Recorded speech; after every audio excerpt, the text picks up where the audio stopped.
Começa mais uma edição do JR 15 Minutos, o podcast da Record que aprofunda as notícias que mais mexem com a nossa vida.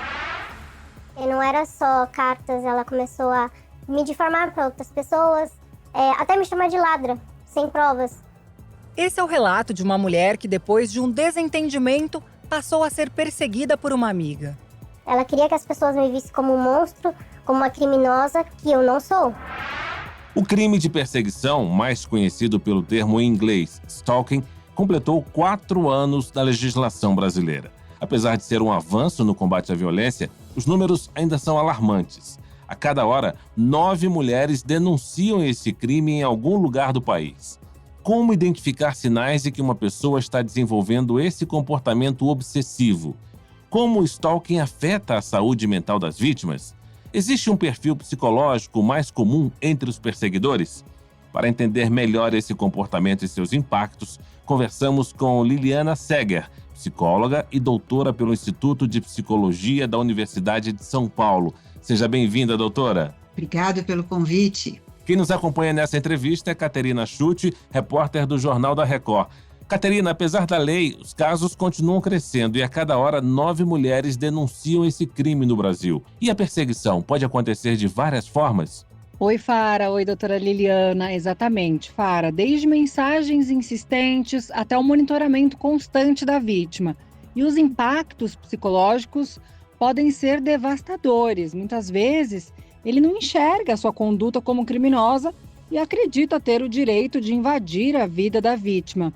Doutor, eu te pergunto, o que leva alguém a ultrapassar, os limites e insistir em perseguição? Normalmente, o stalker não tem uma percepção clara das reações do outro, ou seja, parece que muitas vezes ou ele quer retomar o vínculo ou ele vai atrás porque ele não entende que o outro não o queira. Então, ele vai atrás e a gente tem que lembrar, é uma violência contínua. Doutora, a lei tipificou o crime de perseguição reconhecendo os danos causados às vítimas.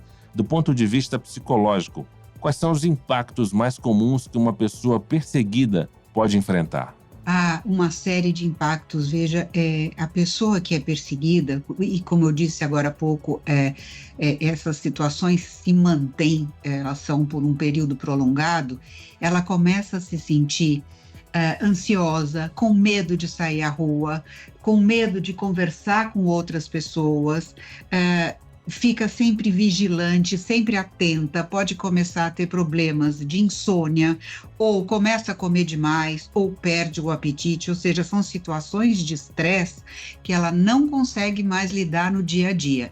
E normalmente essas mulheres que acabam sendo vítimas, muitas delas são pessoas que às vezes não conseguem muito, como é que eu posso dizer, acreditar naquilo que elas estão percebendo. São pessoas muitas vezes mais calmas, mais tranquilas, são pessoas que engolem mais muitas situações, então às vezes elas não têm claro que há uma invasão de limites, elas começam a achar muitas vezes que é uma impressão dela, que é uma coincidência, que ela que está achando que talvez não esteja acontecendo. Agora, a legislação prevê penas mais severas quando o crime é cometido contra mulheres, crianças e idosos. Psicologicamente, por que essas vítimas, doutora, costumam ser mais vulneráveis ao stalking? Primeiro que a gente tem muito mais homens fazendo perseguições, o stalking, do que mulheres. Mulheres, normalmente, a gente vê que elas têm mais, que é o que a gente chama de ciúme patológico, onde elas têm muito ciúme, elas começam a olhar o celular, começam a tentar perceber, entrar no computador, ver com quem ele estava falando, é muito mais no sentido de ciúmes, No stalking, não, ele invade, o limite do outro, são pessoas que têm vários, e podem ter vários transtornos de personalidade, inclusive. Doutora Liliana, mesmo com a lei, muitas vítimas ainda hesitam em denunciar. O que pode levar uma pessoa a minimizar ou até justificar a perseguição que sofre? As que justificam a perseguição são aquelas pessoas mais tranquilas, que têm muita dificuldade, às vezes, em falar não, eu não quero, eu não gosto, eu quero terminar esta relação. Elas têm dificuldade de se expor. A gente fala que são pessoas pouco assertivas. E também essas pessoas, muitas vezes, têm medo de que se ela for denunciar, o outro, e isso muitas vezes já aconteceu com os pacientes que sofreram esse stalking, é de falar, imagina, ele só estava querendo conversar com você, é impressão sua, você que está paranoica, você está delirando. Muitas vezes elas não obtinham amparo legal nesses momentos. Então, muitas se calam e ficam morrendo de vergonha de falar para as outras pessoas, para o outro não dizer, olha, eu acho que é um exagero seu, a coisa não é tanto assim. Doutora, o crime de stalking pode ser cometido de diferentes formas, a gente sabe, incluindo a digital, já que as redes sociais e tecnologias, a senhora sabe, facilitaram esse tipo de abordagem. Como é que funciona, como é que acontece esse crime, essa perseguição na rede social? E como é que essa perseguição pode afetar a mente da vítima comparada à perseguição física? Na perseguição digital, as pessoas têm, inclusive, muitos stalkers, eles têm conhecimento de uma série de programas que conseguem entrar no aplicativo e aí começa a saber aonde essa pessoa está, com quem ela está falando, aonde ela vai. E eles aparecem, inclusive, nesses lugares, como se fosse coincidência. Ah, não, eu estava passando por aqui. Então, eles sabem tudo o que ela gosta, o que ela não gosta, aonde ela vai, aonde ela não vai. E começam a aparecer e as pessoas falam, nossa, mas que coincidência. Não, mas você está aqui? Eu estava passando por aqui. Ou seja, são pessoas, os stalkers normalmente são homens que têm muita dificuldade em lidar com frustração, com rejeição e querem ter o controle dessa situação. Então você tem desde aqueles que já foram parceiros e não estão aceitando esse final, né, desse vínculo, quanto aqueles que nunca foram, né, e que são pessoas que acham que tem que chegar naquela pessoa, são pessoas mais, como é que eu posso dizer, com alguns traços mais graves, né, que são mais antissociais, que têm mais manipulação e têm uma ausência de empatia. Então eles entendem que eles querem aquela mulher. A lei reconhece que o stalker pode agir por obsessão, desejo de vingança ou até mesmo controle. Doutora, quais características psicológicas costumam estar presentes em um perseguidor? Então, veja, esse que teve o relacionamento, ele quer retomar esse vínculo, muitas vezes, né? Então, eles falam, não, eu vou chegar lá, eu vou te conquistar de novo, você vai ser minha de novo, ou seja, são pessoas que têm muita dificuldade de lidar com a frustração, de novo. E aqueles que não foram, que não tinham um vínculo, né, eles têm muitas vezes uma idealização da vítima. Então eles olham lá e eu quero essa pessoa. Ou é uma atriz, ou é uma pessoa que ele viu, que achou a foto bonita, e aí ele vai atrás e essas pessoas normalmente têm uma grande distorção da realidade. Doutora, muitos perseguidores acreditam que estão apenas demonstrando afeto ou lutando por um amor, por exemplo, né? Como é que essa distorção de realidade influencia o comportamento do perseguidor, do stalker? Porque, veja, muitas vezes eles até dizem que é isso, que eles estão atrás do amor, ou que eles estão retomando uma realidade, mas não é isso, né? O stalker, ele é, de fato, se a gente lembrar, é uma perseguição obsessiva e que viola completamente o outro, os direitos do outro, e é uma violência contínua. Então não é aquela pessoa, eu quero te reconquistar, porque chega um momento, se você quer reconquistar alguém, é tudo bem tentar, eu não quero perder esse relacionamento, eu quero voltar com você, e tudo bem ficar tentando, mas chega um momento em que a pessoa, vamos dizer, sem nenhum tipo de problema psicológico, ela vai entender que aquilo não vai para frente, e ela vai respeitar, olha, eu não quero mais, ela vai entender que o outro está dizendo que não. O stalker não existe isso, não tem, olha, tá bom, eu não quero mais, tá bom, então eu vou sair fora. Não, ele vai continuar, e ele persegue. É muito diferente, por isso que as mulheres têm que se dar conta da diferença entre alguém que está apaixonado e que está tentando retomar um vínculo com aquele que tenta retomar a força de qualquer jeito, não ouvindo como é essa pessoa e o que ela está dizendo. E o medo constante gerado pelo stalking, doutora, a gente sabe, pode levar a quadros como ansiedade e também até estresse pós-traumático. O que pode ser feito, doutora, para ajudar a vítima a recuperar uma sensação de segurança mínima e ter uma vida normal? Primeira coisa que essa pessoa tem que fazer, ela tem que procurar uma rede de apoio.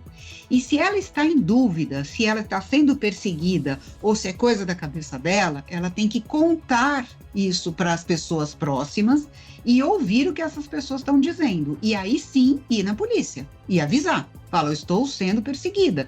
Porque muitas vezes a pessoa fala, nossa, será que eu estou paranoica? Ele está aparecendo, eu achei que ele não vinha, eu não sei o que esse cara quer, talvez ele ainda goste de mim. Ela começa a duvidar, né? Aquilo que eu te falei no começo, pessoas às vezes mais tranquilas, com dificuldade de falar não, elas vão mantendo este comportamento e elas têm que falar com outras pessoas e não ter vergonha de falar, olha, eu não sei se eu estou sendo perseguido ou não, mas eu estou achando que isso é um abuso e contar para os outros. Doutora Liliana, a lei prevê o uso de medidas protetivas contra o stalker, mas nem sempre elas são respeitadas. Mas o que acontece psicologicamente quando um perseguidor se sente rejeitado? Depende do traço de personalidade desse perseguidor. Normalmente ele não desiste, ele vai até o final. E se ele tiver um traço mais antissocial, que são aquelas pessoas que não têm empatia e que não sentem culpa, eles vão até o final. Eles podem pôr fogo na casa da pessoa, eles podem machucá-la, eles podem fazer qualquer coisa.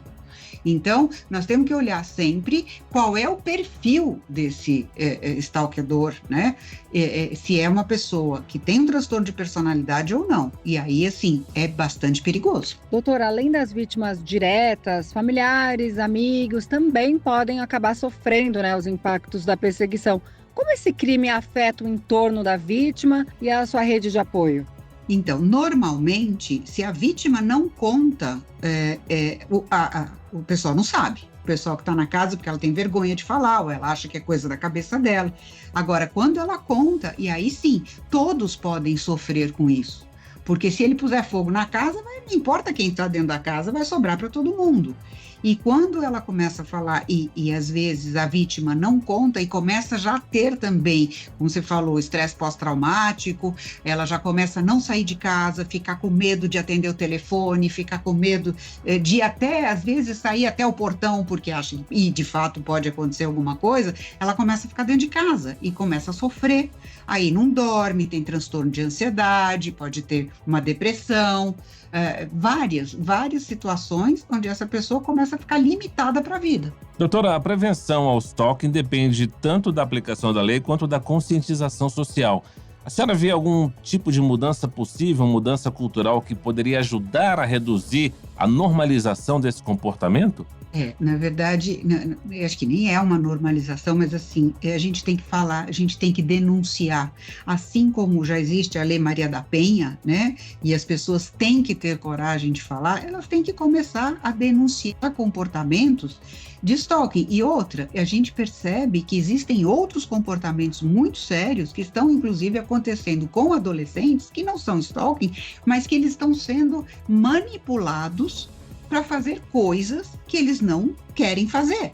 Então, de novo, tem que tomar muito cuidado com as pessoas, estar muito atento e, sem dúvida nenhuma, procurar um psicólogo se tiver dúvida, contar, relatar os casos e aí procurar tratamento e avisar a família, e aí o psicólogo muitas vezes vai poder orientar esta pessoa de uma forma mais clara. Para a gente concluir, doutora Liliana, a criminalização do stalking é um avanço, a gente sabe, mas a punição por si só não reabilita o agressor. Existe algum tipo de tratamento ou intervenção que poderia ajudar a reduzir esse comportamento obsessivo? É difícil, porque se você pegar um stalker que tem, por exemplo, o transtorno de personalidade antissocial, que é o antigo psicopata, esse não tem tratamento, tá?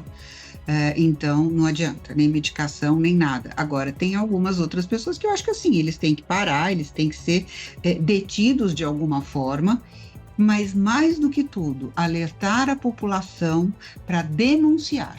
É o primeiro passo para a pessoa ter a medida protetiva, se sentir um pouco mais amparada e nunca, gente, achar que é coisa da sua cabeça e não fazer nada. Procure ajuda. Termina agora a edição 1140 do podcast 15 Minutos. Eu agradeço a participação da doutora pelo Instituto de Psicologia da Universidade de São Paulo, Liliana Seger. Muito obrigado, doutora. Obrigada a vocês. Agradeço também a presença da repórter do Jornal da Record, Caterina Schutte. Valeu, Caterina. Muito obrigada, Fara. Muito obrigada, doutora Liliana, por todos esses esclarecimentos. Até uma próxima. Esse podcast contou com a produção de David Bezerra e das estagiárias Amanda Fusita, Isabela Santos e Yasmin Logrado.